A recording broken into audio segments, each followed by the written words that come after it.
Boa tarde, pessoal. Sexta-feira, dia 4 de setembro de 2020. Vamos dar prosseguimento à nossa aula de análise de dados e planejamento experimental. Hoje nós vamos tratar do nosso 12º assunto, que é ponto central e réplicas.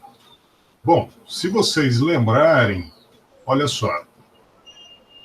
O primeiro exercício desse que nós fizemos, nós consideramos 4 diferentes situações. Lembra? Porque a gente está trabalhando num plano fatorial 2 a 2. E nós tínhamos apenas um caso. Ou seja, nós não tínhamos réplicas. Aí, nós chegamos à conclusão de que não dava para trabalhar dessa forma. Que, na verdade, a gente precisa, sim, ter réplicas para a gente poder estimar os erros dos nossos efeitos, que a gente não conseguia estimar antes.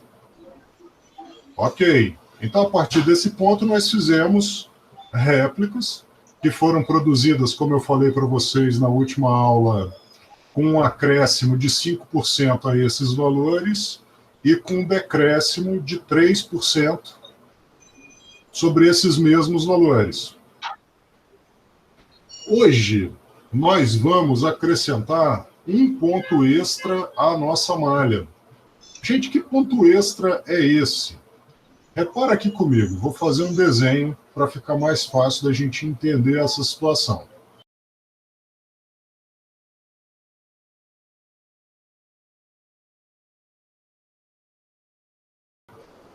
Então, pessoal, se eu disser para vocês que esse ponto aqui é o ponto -1, -1, que ponto na malha vocês acham que é esse de cá? 1 e 1. Legal. Então, essas daqui são as duas combinações extremas, não é? Essa malha experimental que a gente vai trabalhar. Tudo bem. E agora a gente tem duas situações que são intermediárias, que vão fazer o quê? Vão usar as combinações entre esses dois extremos. Então, o raciocínio é, com esses 4 pontos, a gente estava conseguindo determinar efeitos, e esses efeitos, lembra, esses efeitos, eles são efeitos que não são efeitos combinados, eles são fruto, então, da contribuição, por exemplo, só da pressão, da contribuição só da temperatura.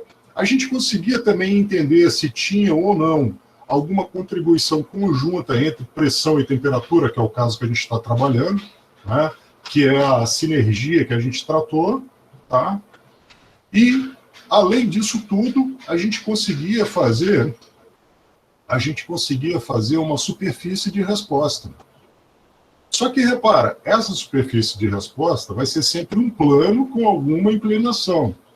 Para a gente entender se isso daqui faz alguma curva, a gente tem que ter mais pontos nessa rede, tá? Mas tá, o ideal seria até, para a gente trabalhar com mais pontos, em vez de trabalhar em 2 níveis, como a gente está fazendo, a gente trabalhar em 3. Se a gente estiver trabalhando em 3, essa figura deixa de ser, né, um quadrado num plano e passa a ser um cubo, entendeu? Mas a gente ainda não vai chegar nesse ponto. Calma, isso a gente vai construir ainda. Mas então aqui, o que a gente já entendeu? A gente já entendeu que nós precisamos trabalhar cada um desses pontos aqui com alguma réplica. Se a gente não tiver réplica, primeiro, a gente não está fazendo ciência de verdade.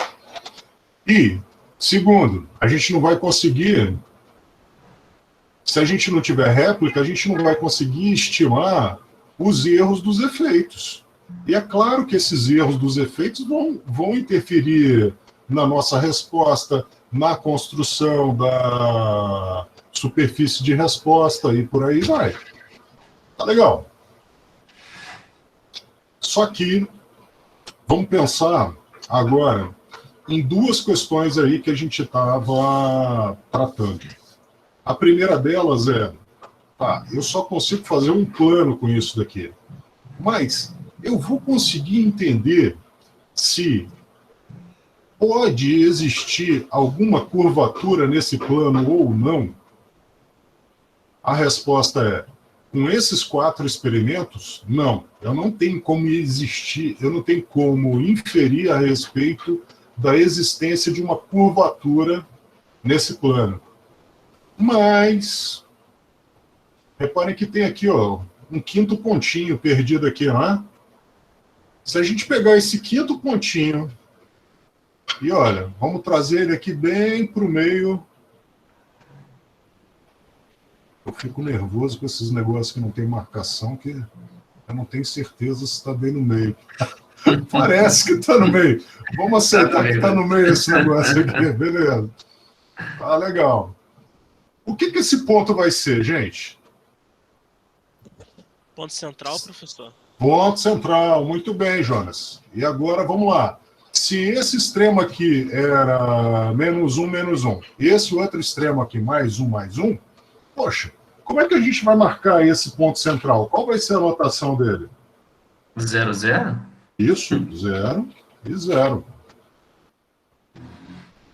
Bem pouco. Vamos lá, vamos colocar ele mais arrumadinho que assim. Olha, esse ali é o ponto central, é o 0, 0. Com esse ponto central,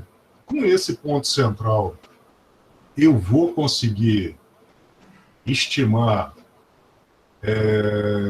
máximos e mínimos locais?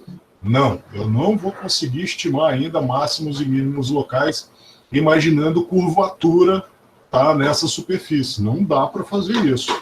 Mas eu começo a ter uma ideia a respeito da possibilidade de existir um máximo e um mínimo local. Entenderam a nuance da questão? Sim. Tá? Sim. Eu não posso colocar esse ponto central e dizer, agora eu sei dizer se tem máximo e mínimo local, numa curvatura. Eu não posso dizer isso. Eu posso começar a imaginar a existência de um máximo e um mínimo local. Ok, como é que a gente trabalha isso? Razoavelmente simples. Toda a métrica que a gente estava usando antes continua servindo. Porque, repara, da onde para onde que a gente está vindo aqui? A gente está vindo, por exemplo, se a gente imaginar o eixo X, de -1 para 1. Aí lembra que a gente tinha uma variação de 2, que era aquele 2 que a gente usa para dividir lá os efeitos? A gente não dividiu os efeitos por 2? Exato. Sim. Agora, olha só. Eu coloquei um 0 aqui no meio do caminho. Mudou essa distância? Não. Não, essa distância continua a mesma. Não? Então é por isso que a gente vai continuar fazendo aquela nossa conta dividindo por 2. Muito bem. Então a distância continua a mesma, a gente continua fazendo a nossa conta lá dividido por 2. E é isso. Não. Uma outra coisa que faltou comentar com vocês, que é esse ponto extra que a gente está colocando aqui na nossa malha, tá? Ele tem uma característica muito especial. E eu quero que vocês me lembrem dessa questão no final da nossa aula. Tá? O que é que esse ponto tem de especial em relação ao erro experimental? Repara que agora vocês vão ter termos quadráticos aqui, tá? Então, por exemplo, o t. Como é que você vai conseguir o t quadrado? Fácil. Lembra quando a gente estava fazendo a sinergia PT? A gente não multiplicava um pelo outro? O t quadrado vai ser simplesmente repetir o t e multiplicar t vezes t. A mesma coisa para pressão, para o P.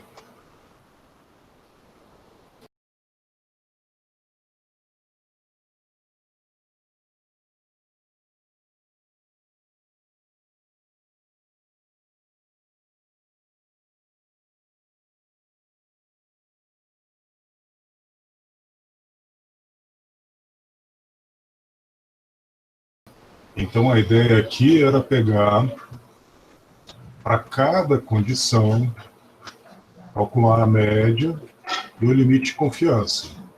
Então, aqui para a condição 1, que era -1 de pressão, -1 de temperatura, a gente tinha esses 3 valores de resposta, fizemos a média dos 3 valores de resposta e depois calculamos o limite de confiança para esses 3 valores. Repetimos o processo e aqui ainda tem uma média global, que é a média geral de todos esses valores aqui.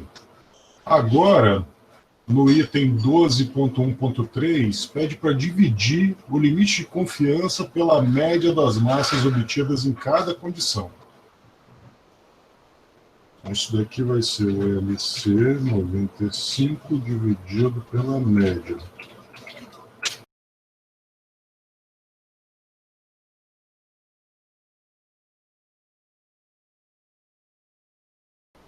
Se eu pensar isso aqui em termos percentuais, costuma ficar mais fácil de entender. Basta pegar isso daqui e multiplicar por 100. Quão próximos são esses valores aqui? Eu posso comparar isso de várias formas, né? Vamos comparar a partir do maior valor, por exemplo. Então, o maior valor seria esse. Então, o maior valor é esse de cá. Vamos subtrair ele dele mesmo. A resposta é 0. Vamos continuar fazendo essa mesma conta. Nós chegamos ao mesmo valor para os 4 primeiros casos, 0, 0, 0. E aqui, no último caso, a gente tem uma variação de 0,4%. Acreditem, essa variação é muito pequena. Tá legal. Agora quer que a gente comece a calcular os efeitos. Ok, vamos calcular. Então, lembra, a gente tem efeito P, efeito T. A gente vai ter também sinergia. E a gente vai ter 2 termos quadráticos. Já vamos deixar isso organizado aqui em cima. Então, aqui a gente vai ter P vezes T. Aqui a gente vai ter P quadrado.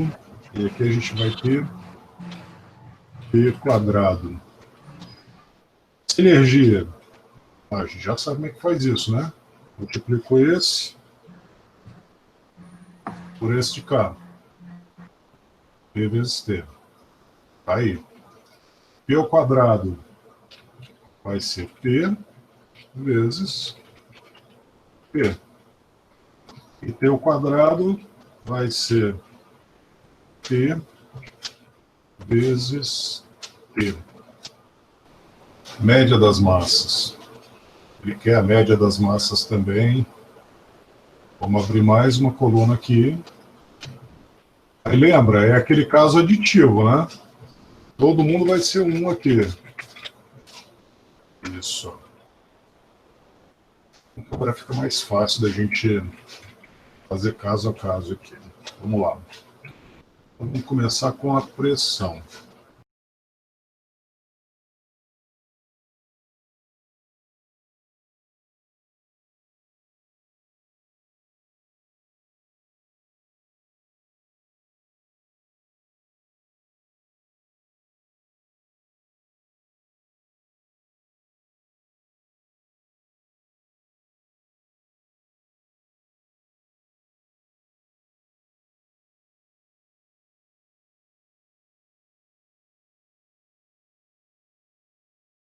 Bom, agora é aquele negócio chato, né? Eu tenho que repetir isso daqui para calcular o efeito T.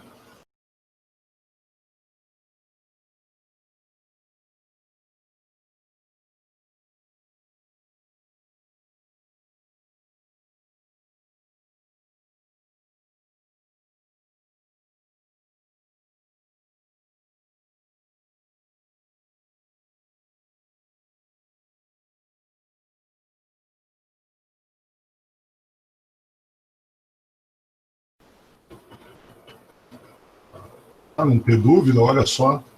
Vamos deixar esses dois aqui marcados até com a mesma cor.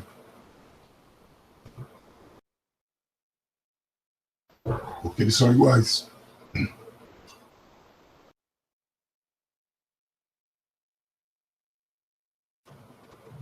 Vamos deixar marcado com a mesma cor, porque eles são iguais.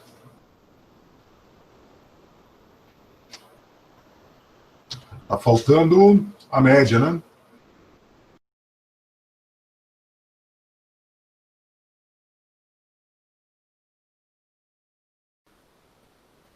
E vamos lá, que a gente tem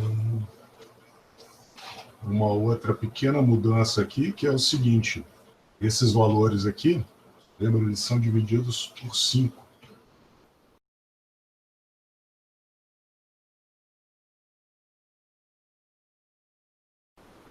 Vencemos a primeira parte aqui do problema todo, né? Agora vocês vão testar o modelo. Já testaram aí? A gente vai precisar dos valores dos efeitos médios.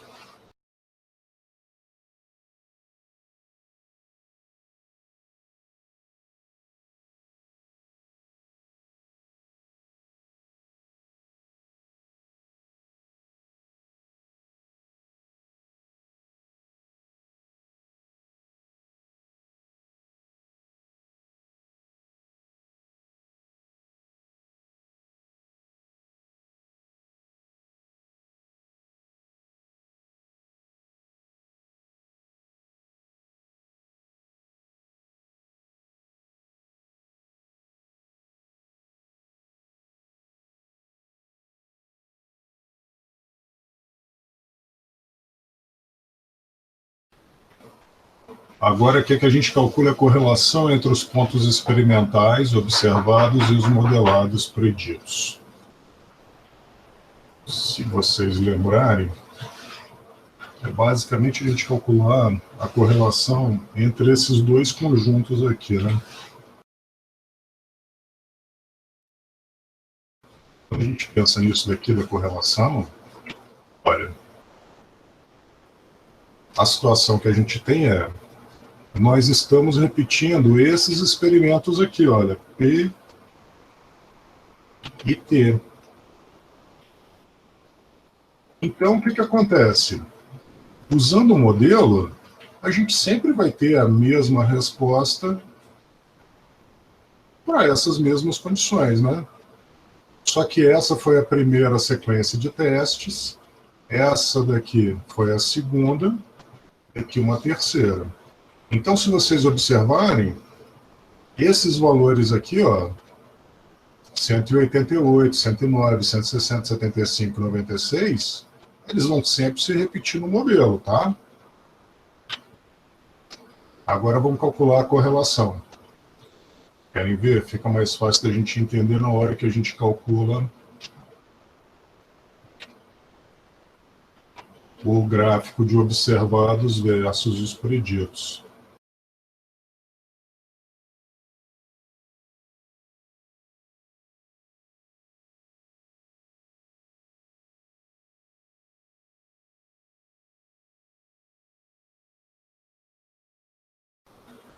Repara o seguinte, o que está acontecendo aqui nesse gráfico?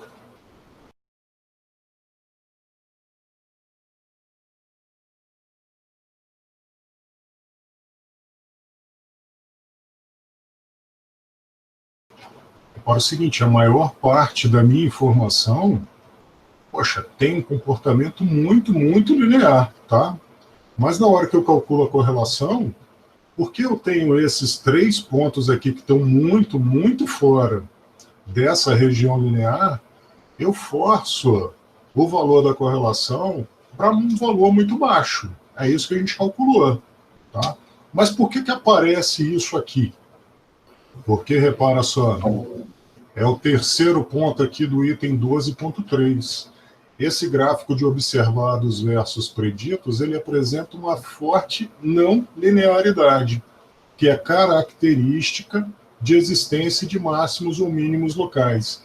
Então, isso daqui é um indicativo para a gente da existência de máximos e mínimos locais. Tá bom? Eu ainda não consigo calcular esses máximos e mínimos locais. Tá? Mas a gente vai chegar lá. E tá. Dando um passo antes aqui. esse item 12.13 pede para vocês registrarem nas anotações. Primeira observação: os valores do limite de confiança, divididos pela média, calculados lá naquele item 12.1.3, são praticamente iguais. Lembra que a gente fez a porcentagem daquilo? São praticamente iguais em todos os casos. Portanto, o ponto central pode ser considerado como um bom estimador do erro global. Olha, gente, presta bastante atenção nisso daqui. Nesse pedido de registro. Registra isso mesmo nas anotações de vocês. O primeiro registro, de novo, os valores de limite de confiança dividido pela média, que foram calculados no item 12.1.3, são praticamente iguais em todos os casos. Portanto, o ponto central pode ser considerado como um bom estimador do erro global. Volta para cá.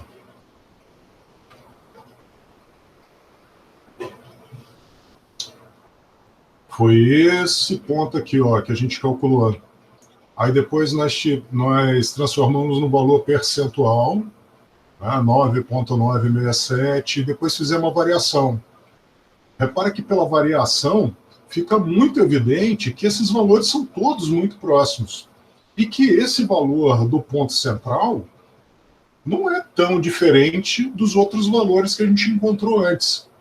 Esse 9,555. Vocês estão acompanhando isso? Estão entendendo essa ideia? Professor, para falar a verdade, não. Tudo bem. Volta aqui para o começo da história. O que a gente estava fazendo aqui? Olha só. Nós tínhamos esses experimentos, né? Pressão e temperatura. Tá? Então tinha condição inferior de pressão e de temperatura, condição inferior de pressão, superior de temperatura, condição superior de pressão, inferior de temperatura, condição superior de pressão e de temperatura, e nós estabelecemos um ponto central. Foi um quinto experimento. Tudo bem? Sim. Fluiu. Aí o que a gente fez? Olha só. Para esse primeiro experimento aqui, corremos o experimento e obtivemos essa resposta de cá, 128 toneladas. Só que a gente sabe que a gente não pode fazer um experimento só uma vez. Então nós repetimos esse experimento, menos um, outras duas vezes. E chegamos a esses três valores aqui. Tudo bem? Sim. A mesma lógica aconteceu para o experimento menos um mais um. Três valores, repetimos o experimento três vezes. Para o experimento mais um menos um, três valores, repetimos o experimento três vezes.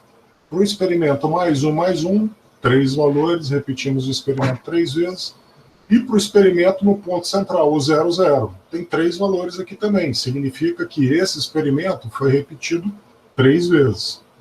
A partir, então, dessas réplicas, réplica 1, 2, 3 para o experimento 1, réplica 1, 2, 3 para o experimento 2, réplica 1, 2, 3 para o experimento 3, réplica 1, 2, 3 para o experimento 4 e réplica 1, 2, 3 para o experimento 5, nós calculamos os valores médios para esse experimento, para o segundo experimento, para o terceiro experimento, para o quarto experimento e para o quinto experimento. São esses aqui, ó.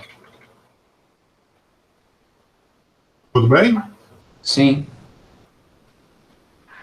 Da mesma forma, para esse conjunto aqui de réplicas, nós calculamos o limite de confiança com 95% de probabilidade.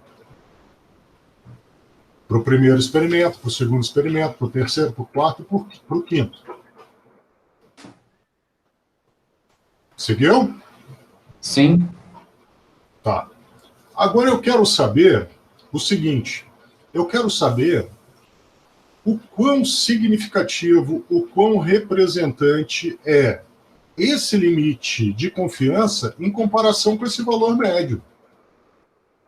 Então eu tenho que comparar um com o outro. Como é que eu faço essa comparação? Gente, essa coisa mais simples, dividindo um pelo outro. Né? O quociente, então, entre o limite de confiança e o valor médio. Repara, sai um valor aqui, ó, na hora que eu faço essa conta, LC 95 dividido pelo valor médio para esse primeiro experimento, igual a 0,09967. Que em termos percentuais, se eu multiplicar esse valor aqui por 100, eu chego num valor de 9,967. Tá bom? Esse valor multiplicado por 100. Eu repito a mesma conta para os outros experimentos. Repara, aqui de novo, eu estou dividindo o valor do limite de confiança pelo valor da média. Outra vez divido o valor do limite de confiança pela média. Outra vez divido o valor do limite de confiança pela média. Tá?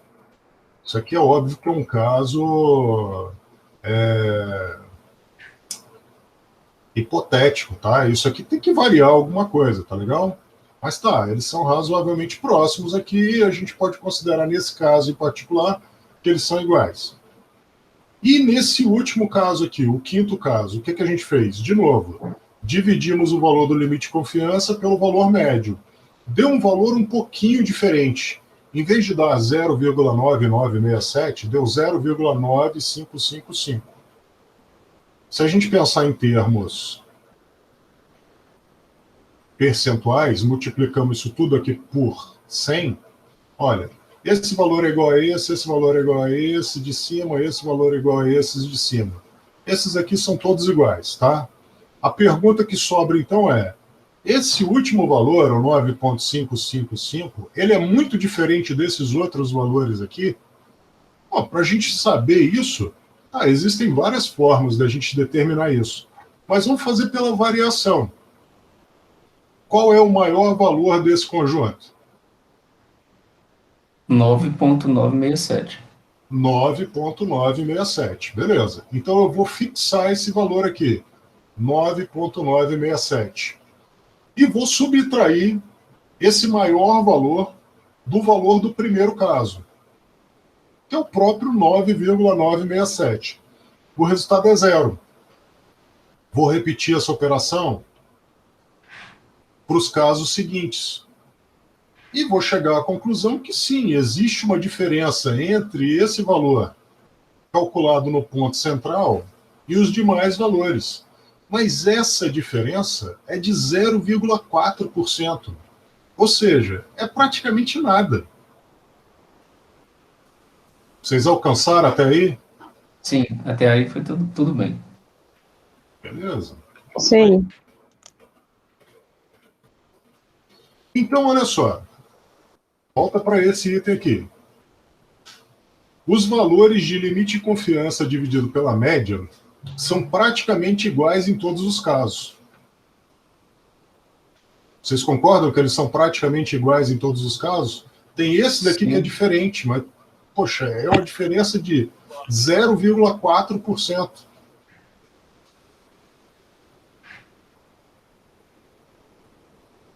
Então, o ponto central pode ser considerado como um bom estimador do erro global. E é aqui que está a pegada. Olha só que coisa interessante.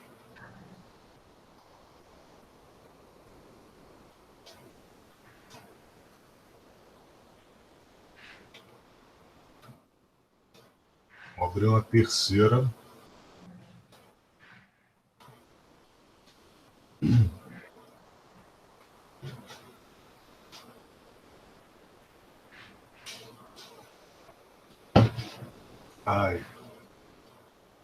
Lembra que eu disse para vocês que a gente tem que manter a ortogonalidade dessa matriz? Sim. Se a gente quer os efeitos independentes, a gente tem que manter essa matriz sempre ortogonal, né?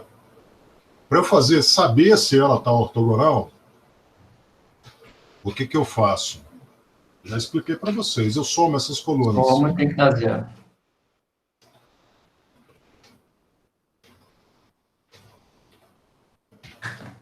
Deu zero. E deu zero também. Agora vem a próxima pergunta, que é: poxa vida, eu preciso, tá, estabelecer erro experimental. Se eu não tiver erro experimental, caramba, não dá para eu trabalhar. Tá. Então eu tenho que fazer, olha só,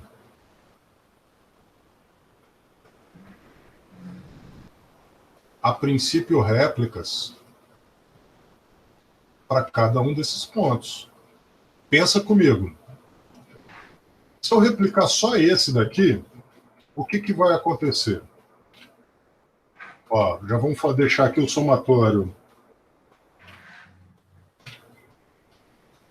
Fica dependente. Então, uma linha para baixo. Vou deixar o somatório aqui disso tudo. Vamos provar novamente que continua ortogonal, tá? Ó. Tá vendo? É o mesmo experimento, eu só dei uma linha entre cada condição. É a mesma matriz, eu só dei uma linha entre cada experimento. Aí vamos lá, agora eu quero replicar, para eu poder falar de erro, eu quero replicar. Então eu vou pegar esse cara aqui e, olha, repetir ele. O que aconteceu com a ortogonalidade? Não existe mais. Não existe mais, perdi a ortogonalidade. Esse aqui é um conjunto. Esse aqui é o segundo conjunto. Vou repetir esse segundo conjunto. Vou botar uma outra cor aqui.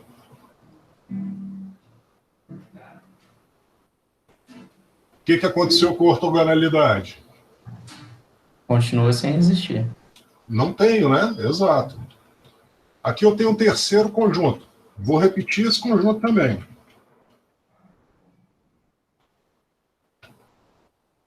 Outra cor para isso daqui.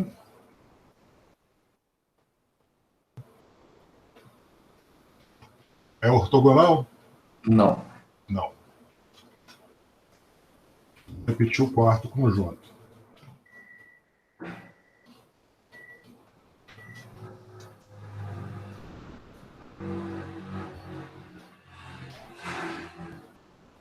E agora? Sim. Minha matriz voltou a ser ortogonal. Legal. Se eu repetir esse aqui, Continua sendo ortogonal.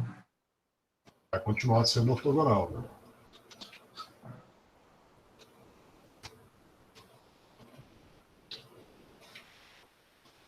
Vamos continuar fazendo isso.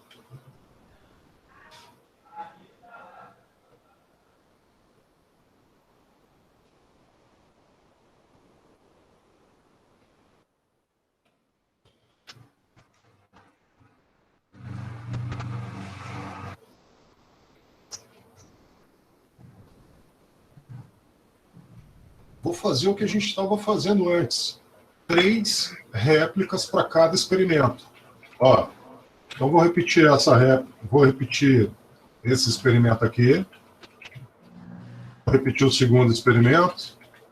Vou repetir o terceiro experimento. Vocês estão observando os valores ali de baixo do somatório, né? Sim. Quando eu comecei com a primeira réplica, que tinham 3 réplicas lá em cima, tá? E nos outros casos 2 réplicas, a ortogonalidade já foi embora. Eu só recupero a ortogonalidade quando eu volto a ter 3 réplicas para cada experimento.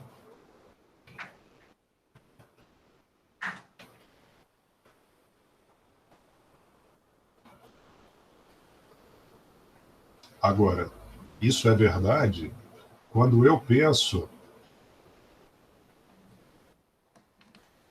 as bordas da minha malha experimental. Isso é particularmente verdade quando eu estou pensando nesse caso, nesse caso, nesse caso e nesse caso aqui.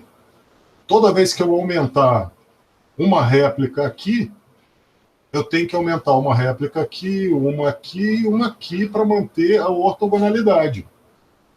Entenderam isso? Sim. Beleza. Então, se eu fiz 2 experimentos aqui, se eu fiz 2 réplicas aqui, eu tenho que fazer 2 aqui, 2 aqui, 2 aqui. Ah, resolvi fazer 3, e a gente sabe que a vantagem em trabalhar com 3. Então, eu fiz 3 aqui. Para manter a ortogonalidade, eu tenho que fazer 3 aqui, mais 3 aqui, mais 3 aqui.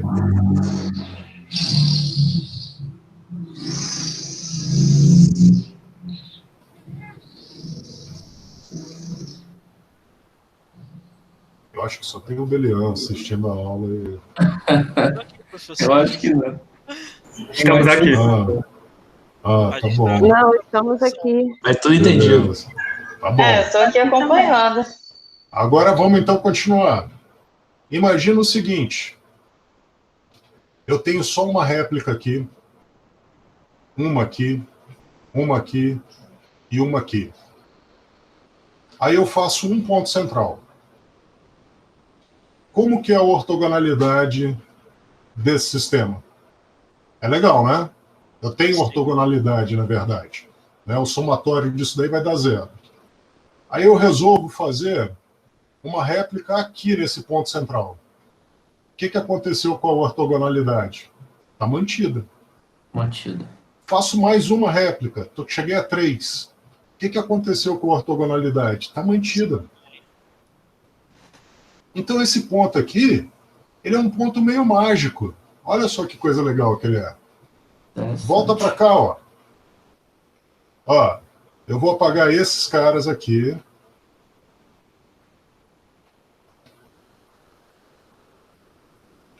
Tá vendo? Apaguei as segunda e terceiras réplicas. Vamos ver se vai. Apaguei, tá vendo? Tem uma repetição para esse caso.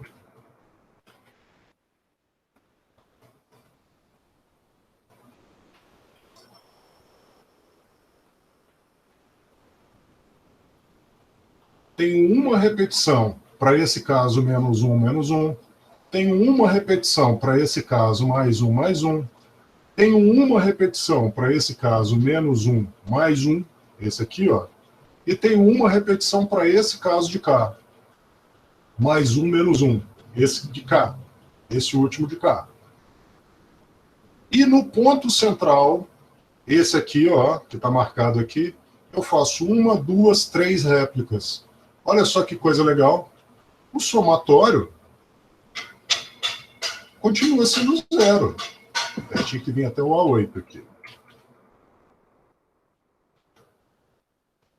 Continua sendo 0 o somatório, ou seja, os efeitos estão separados, tá legal?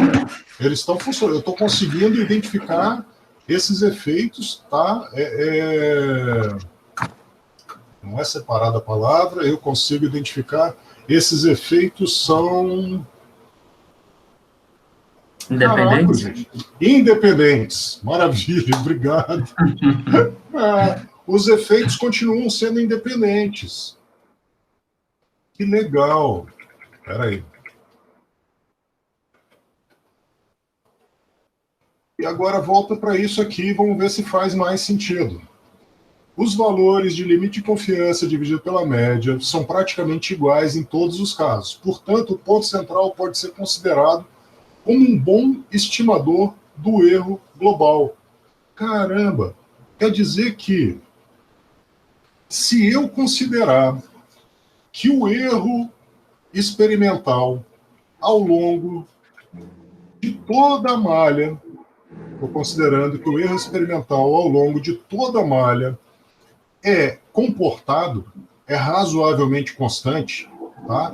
Eu posso, olha, em vez de replicar toda a malha, eu posso replicar só o ponto central. É isso que a gente está dizendo. Então, gente, vamos voltar aqui.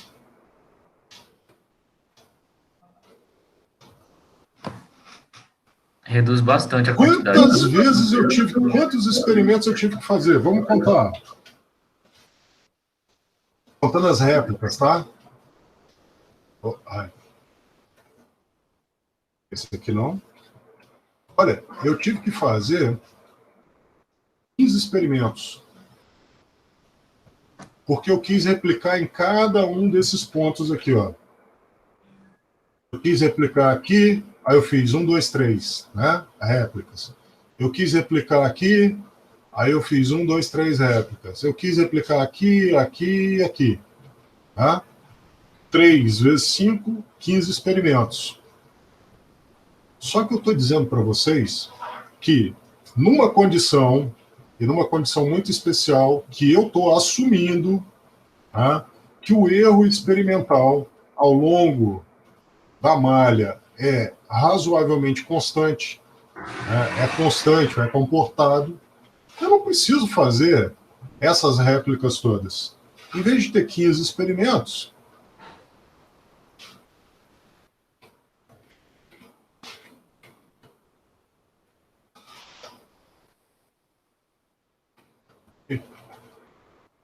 aí.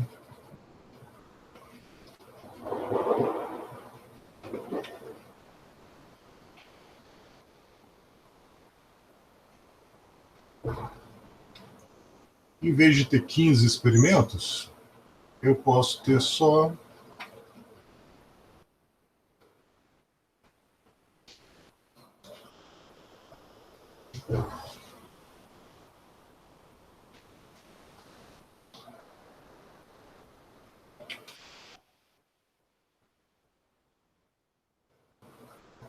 7. Se eu fizer 7 dividido por 15, uau! O que vocês acham? Reduziu bastante aí a carga de trabalho, né? Bastante, mas quase a metade. Demais, velho. Vale a pena? Vale. Muita pena. Vale muito a pena. Agora, vale a pena como? Eu tenho que voltar para cá. Olha só, eu estou trabalhando com pressão e temperatura. Então, gente, olha só, eu tenho que ter muito controle do meu sistema. Se a minha mãozinha trabalha direitinho, se o meu sistema não fica variando pressão, não fica variando temperatura demais, eu posso imaginar que, poxa, minha mão é boa, então eu estou carregando o sistema sempre da mesma forma. Mesma quantidade de reagentes, repetindo tudo direitinho e tal. O sistema é bom, mantém a pressão e a temperatura. Eu posso, a partir desses pressupostos, dessas condições de contorno, concluir que, olha, eu acredito que o erro experimental ao longo de toda a malha se mantém constante. Entenderam que tem uma condição de contorno aí? Vocês Sim. estão assumindo que o erro vai estar constante ao longo de toda a malha, porque a tua mão é boa, a temperatura você consegue manter bastante constante, a pressão você também consegue estabilizar. Se você não conseguir manter isso tudo funcionando, olha, é preocupante. Você está fazendo uma suposição que talvez não seja verdade. Então, putz, que droga. Eu sei lá por quê. Eu estou com Parkinson, espero que nenhum de nós nunca tenha isso, e estou lá medindo a massa, pesando a massa do negócio. Eu já não tenho controle, estão me obrigando a trabalhar, que essa é meio a realidade nossa agora, né? A gente vai ter que trabalhar para sempre, tudo bem? Estão me obrigando a trabalhar lá, eu a barba toda branca, todo arrebentado, né? A mãozinha tremendo. Caracas, eu não tenho mais controle do sistema todo. Eu não posso dizer mais que eu posso considerar o erro constante ao longo de toda a malha, porque eu sou um fator de erro no sistema, tá? Então, a partir de um caso desse, eu tenho que replicar em todo lugar, não tem jeito. Tá? Mas fora isso, mantendo lá, se eu tenho, né, as condições pré-estabelecidas bem legais, nossa, eu posso muito bem considerar que o erro aqui representa o erro em qualquer lugar dessa malha. E com isso, eu reduzo a carga experimental, nossa, brutalmente. Vale muito a pena fazer isso. E imagina só, esse daqui é um caso em que a gente está trabalhando com 2 fatores, né, a 2 níveis. Imagina se você tiver 3 fatores a 2 níveis, 4 fatores a 2 níveis. Mais que 4 você não vai ter, porque, poxa, vocês estão estudando comigo e vocês já sabem que se tem mais de 4, vocês não conhecem bem o sistema, vocês têm que parar tudo, repensar e descobrir o que está demais ali. Lembra disso, isso também é importante. Beleza. Tá? Dando sequência. Espera lá, antes da sequência. Gente, isso daqui de verdade é uma das coisas mais relevantes que a gente já viu nesse curso inteiro, tá? Eu espero que vocês tenham entendido esse negócio de verdade. Se não entenderam, assista esse negócio de novo, tá bom?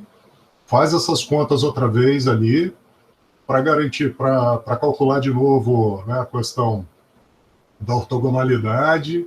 E acreditem nisso daqui, que isso aqui é uma coisa muito, muito importante, tá? Reduz demais a carga de trabalho. Dando sequência. Efeitos P ao quadrado e P ao quadrado, eles são iguais. Não tem dúvida disso, tem? Quem foi que falou aí durante o coisa? Foi o Jonas? Não lembro quem foi. Alguém falou. Ô, professor, Rafael. os efeitos... Rafael. Foi. Professor, os efeitos P e T ao quadrado são iguais. São. Gente, se eles são iguais e eu estou tentando colocar 2 efeitos que são iguais no mesmo modelo, vocês concordam que isso é uma redundância? Sim.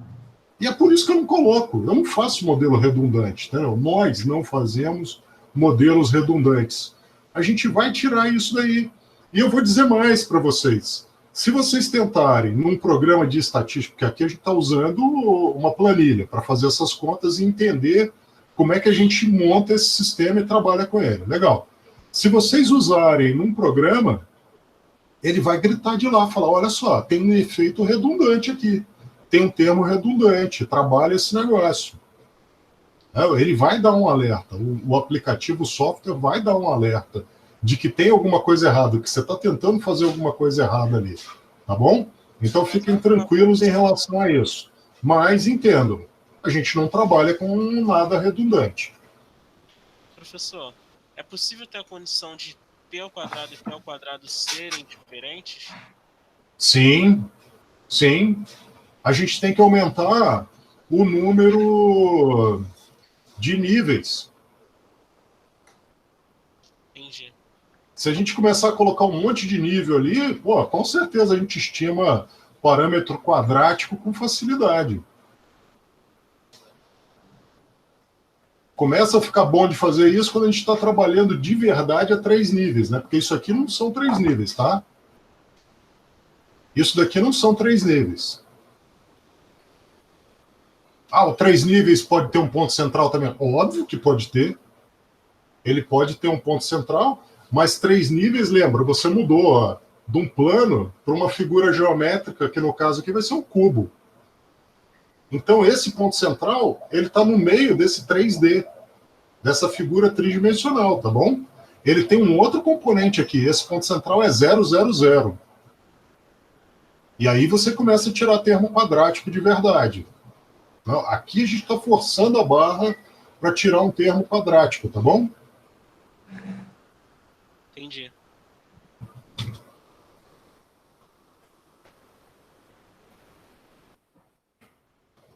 Então, cadê?